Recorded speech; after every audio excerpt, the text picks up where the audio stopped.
கர்த்தருடைய பரிசுத்த நாமத்திற்கு ஸ்தோத்திரம் உண்டாவதாக. கர்த்தராகிய இயேசு கிறிஸ்துவின் நாமத்தில் உங்களுக்கு கிருபையும் சமாதானமும் உண்டாவதாக. இந்த நாளுக்குரிய தியானத்திற்கான தேவ வார்த்தை மத்தேயு அதிகாரம் 4 வசனம் 15. இருளில் இருக்கும் ஜனங்கள் பெரிய வெளிச்சத்தை கண்டார்கள். மரண இருளின் திசையில் இருக்கிறவர்களுக்கு வெளிச்சம் உதித்தது. பிரியமானவர்களே, கர்த்தராகிய இயேசு கிறிஸ்து இந்த உலகத்தில் மனிதனாக வந்து நமக்காக அவர் பிறந்தது நிமித்தமாய் நாம் ஜீவனுள்ளவர்களாக வாழ்ந்து கொண்டிருக்கின்றோம். அவருடைய பிறப்பு இருளில் இருக்கிற ஜனங்களுக்கு பெரிய வெளிச்சத்தை தந்தது.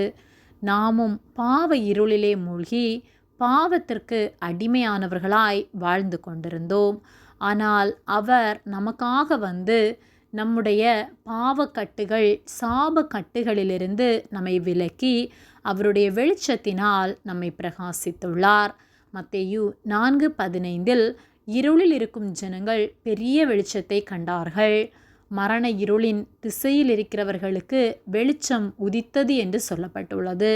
நாம் பாவத்திற்கு அடிமையாகி பாவத்தின் சம்பளமாகிய மரணத்திற்கு பாத்திரவான்களாயிருந்தோம். ஆனால் அவர் நமக்காக இந்த உலகத்தில் வந்து பிறந்து மனிதனாய் வாழ்ந்து அநேக நற்கிரியைகள் செய்து நம்முடைய பாவங்களை பாவமில்லாத அவர் ஏற்றுக்கொண்டு நமக்காக சிலுவையில் இரத்தம் சிந்தி மரித்து நம் பாவங்களை அவர் சுமந்து நம்மை பரிசுத்தமாக்கியுள்ளார். அவருடைய பிறப்பு நம்மை பரிசுத்தமாக்குவதற்காக, அவருடைய பிறப்பு நம்மை அவரோடு கூட ஒன்றிணைப்பதற்காக, நாம் நித்திய ஆக்கினை அடைந்துவிடக்கூடாது என்பதற்காக பரிசுத்தமான அவர் நமக்காக பிறந்து நம்முடைய பாவங்களை சுமந்து கொண்டார். ஆகவே அவருடைய பிறப்பு வெறும் கொண்டாட்டங்களோடு முடிந்து விடாமல் உண்மையாக அவர் எதற்காக பிறந்தார் என்பதை உணர்ந்து வாழ்வோம்.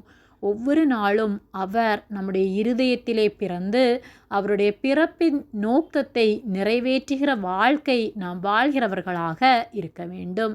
இன்னும் அநேகர் கர்த்தரை அறியாதவர்களாய் பாவக்கட்டுகளுக்குள் மூழ்கி இருக்கிறார்கள்.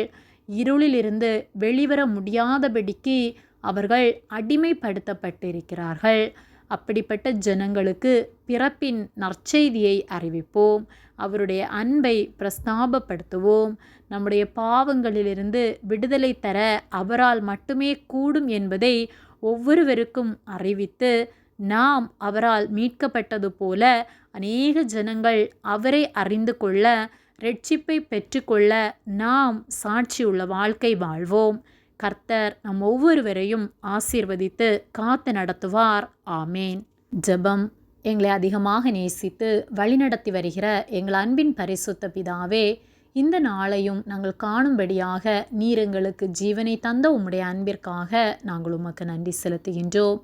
நாங்கள் தியானித்த வார்த்தையின்படியே இருளில் இருக்கிற ஜனங்கள் பெரிய வெளிச்சத்தை கண்டு கொள்ள, நாங்கள் சாட்சியாய் வாழ, உம்முடைய பிறப்பின் நற்செய்தியை அறிவித்து வாழ நீர் எங்களுக்கு உதவி செய்யும்படியாய் ஜெபிக்கின்றோம். இந்த வேளையிலும் பாவக்கட்டுகளுக்குள் அடிமையாகி வெளிவர முடியாதபடிக்கு தவித்து கொண்டிருக்கிற ஒவ்வொரு ஜனங்களையும் கர்த்தர் நீர் விடுவிக்கும்படியாக, மீட்கும்படியாக ஜெபிக்கின்றோம்.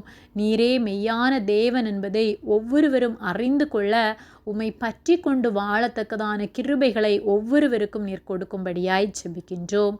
உதவி செய்கிற உம்முடைய அன்பிற்காக நன்றி செலுத்துகின்றோம்.